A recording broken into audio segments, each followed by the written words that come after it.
Live from downtown Detroit, home of WDIV and Click on Detroit, Local 4 News at 6 starts now.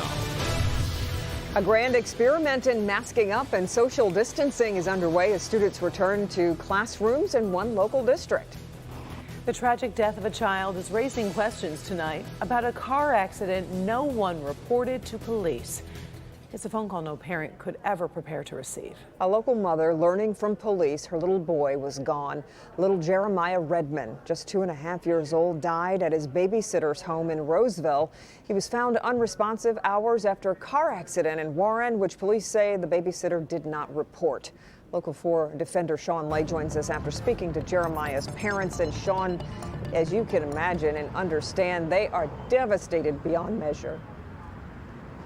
They truly are. In talking to them today, you can tell they're still just stunned by all this. On one hand, you have mom who says, I know this babysitter and absolutely trust her. On the other hand, you have dad who says, I know my son, Jeremiah, was alive at the time of this accident. And if the babysitter had just called 911, he would still be with them today. Jessica Johnson. It's just overwhelming. And Gerald Redman. Oh, man, I'm tore apart. Are heartbroken. They are in crisis. It's been hard. Tough. Their 7-year-old Jayla, her face cut and bruised. Little brother Josiah without his best friend, his twin, Jeremiah. Saturday, mom Jessica dropped her kids off to a 33-year-old babysitter in Roseville. I trusted her with my kid's life. The next morning, Jessica got a call from the babysitter's phone. Police were on the line. Jeremiah was dead. She didn't even call me. I talked to her real briefly. She said, I tried to do CPR. Police say overnight the babysitter had the kids in her car, no car seats, Jayla not buckled in, somewhere in Warren when she hit a tree. What was she doing in Warren with your kids in the car? She didn't tell me anything. All this is new to me. All this information I'm getting about her is new. The kids were hurt. She should have immediately called me. And not only that, called 911. Police say the babysitter instead called a tow truck. Car and kids went back to the babysitter's house. Jayla was given a bag of frozen French fries to put on her injured face. The twins were put to bed. Jeremiah was unresponsive in the morning. The babysitter has not yet been charged. What do you need for this case right now?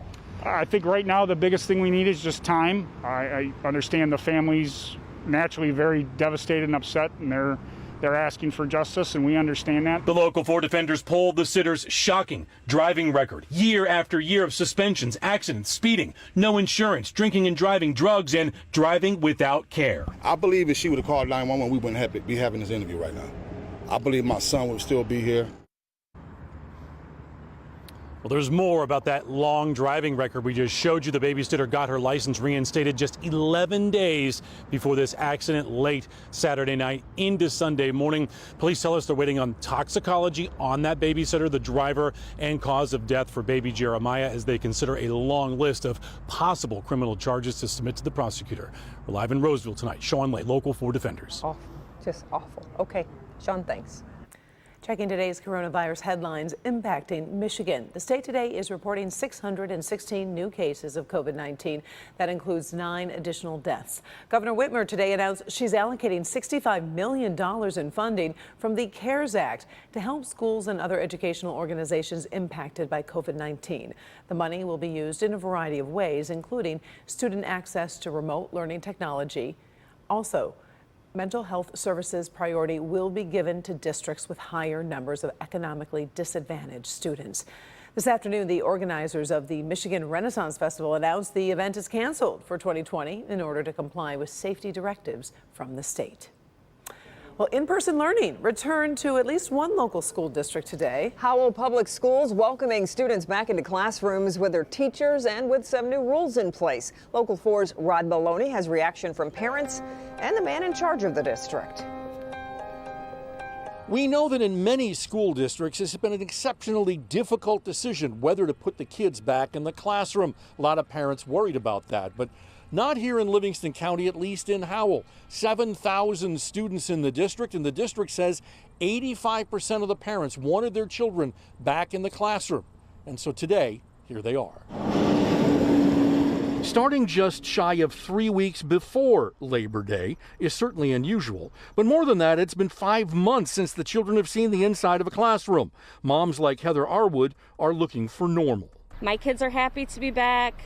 They're not afraid of wearing masks. They're all okay with it, and we're just going to take it a day at a time. This is Howell Superintendent Aaron McGregor's three-tiered return to school plan. He told parents, quote, currently our region is in phase 4 of the Michigan Safe Start plan, allowing for in-person instruction. As a county, our school districts have collectively decided to move forward with in-person instruction for the fall.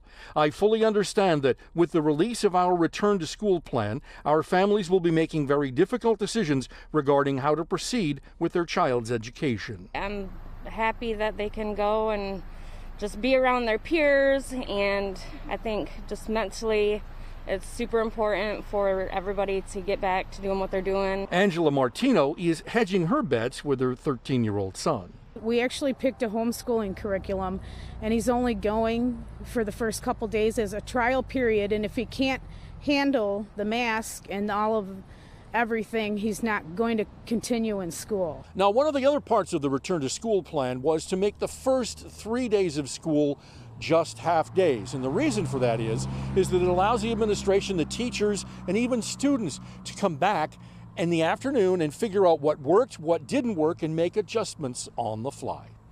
In Howell, Rod Maloney, Local 4. Okay, Rod, and Howell High School is trying something different as they open, a block schedule that reduces the number of class changes in a day. In the elementary schools, they're going with a program that keeps the children throughout the day, and gym classes will be held outside, weather permitting. Meantime, in-person learning remains very much in question in Detroit, where the teachers union is meeting right now and weighing a possible strike over safety concerns. Mara McDonald live for us as this unfolds this evening. Mara. Hi, Karen. We're at DFT headquarters right now. You're right. They are behind closed doors talking about that strike vote.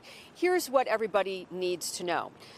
If they do say yes to that strike vote, that means you're not going to have in-person learning in any capacity at DPSCD. However, online learning would continue. The problem, of course, with online learning in a district this size is that for some of the students, it simply isn't feasible. Dr. Nikolai Vidi, who is the DPSCD superintendent, tweeting out this afternoon that negotiations for a return to school with the DFT are ongoing and they are being done in good faith. And Dr. Vidi brings up a very good point. If the strike vote is an affirmative, it doesn't mean that Detroit teachers are necessarily going on strike. What it does do is allow the teachers to use a potential strike as a bargaining chip. As it stands right now, we're expecting to hear something out of the DFT probably after 6:45 tonight. Detroit's kids are supposed to go back to school on September 8th. We're live in the News Center area tonight. I'm Mara McDonald. Back to you. All right. Thank you, Mara. We'll have the latest, obviously, on air and online. The man accused of murdering 4 people in a Sumter Township home went before a judge today. Raymond Bailey appeared on video from a hospital bed. Police say he hurt his neck trying to harm himself. He's charged with 4 counts of first-degree murder along with gun charges. Prosecutors say he murdered his ex-girlfriend Laura Tanner, her sister Sarah, and 2 men, Forrest and Neil Sampson. Bailey was ordered to jail and given no bond. It took years of legal battling, but today in Sterling Heights, construction officially began on a new place of worship. The city had initially fought plans for the American Islamic Community Center, but the U.S. Attorney stepped in and helped make it happen. Larry Spruill was there for today's celebration. It's a new day for a local mosque here in Sterling Heights. Although there have been some challenges to get to this point, they made it. Perfect weather marks a perfect day for a celebration for the Muslim community in Metro Detroit. Wednesday, they broke ground for this brand new mosque to be built here in Sterling Heights. This institute of like a mosque, educational, social, sports center on this piece of land. Sam Saab with the AICC, or the American Islamic Community Center, says this is a huge day. This new center will be a place of faith and outreach. It's essential that we are close to the community, and we have a small center in Madison Heights, so we need a bigger piece of land. We met with the city and we got nowhere. But there were some controversy getting to this point. In 2018, 7 Sterling Heights residents filed a lawsuit opposing the construction of a mosque in their largely Chaldean Christian neighborhood. Later, the city of Sterling Heights decided to enter into a consent judgment that granted AICC permission to build the mosque, even though doing so violated the city's zoning ordinance. But things did not stop there. The U.S. Attorney's Office and the Civil Rights Division filed a lawsuit against Sterling Heights, Michigan, alleging that the city violated the Religious Land Use and Institutionalized Persons Act of 2000 when it denied approval for AICC to build a mosque in the city. But fast forward to today, Saab says that's all behind them. We put that in the past, okay? Because at the very end, the most important thing that we got our way, and then these people, we forgave them, their brothers and sisters to us in faith. And the mosque tells me completion of the new center will take about 12 to 16 months. Reporting in Sterling Heights, Larry Spruill, Local 4. Okay, Larry. Warren Mayor Jim Fouts wants to hear from people having trouble getting their mail. Mayor Fouts says he's heard from Warren residents who aren't getting unemployment checks, packages, or medical supplies on time. He says he'll compile the information and make an appointment with the postmaster. Yesterday, the Postmaster General announced he will suspend all changes to mail service until after the election. Today, the White House said it is open to an aid package for the Postal Service, but only if there's relief included for the American people.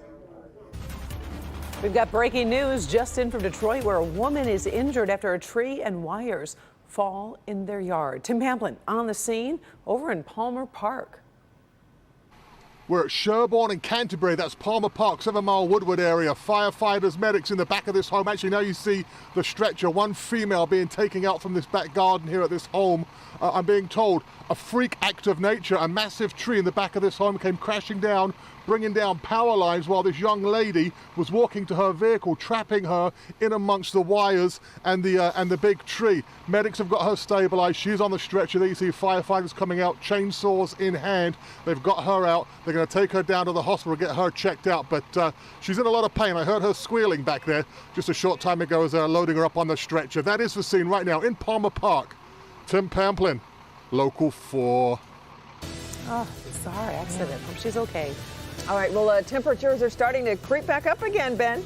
Yes, they are, Kim and Karen. We're getting the 80s back tomorrow, and we're really going to be sweating by the weekend. Find out how hot it's going to feel for Saturday and Sunday next. Parents are feeling understandably anxious about back to school. I'm Dr. Frank McGeorge. Coming up, steps you can take to help your family cope, whether you're face-to-face or learning at home.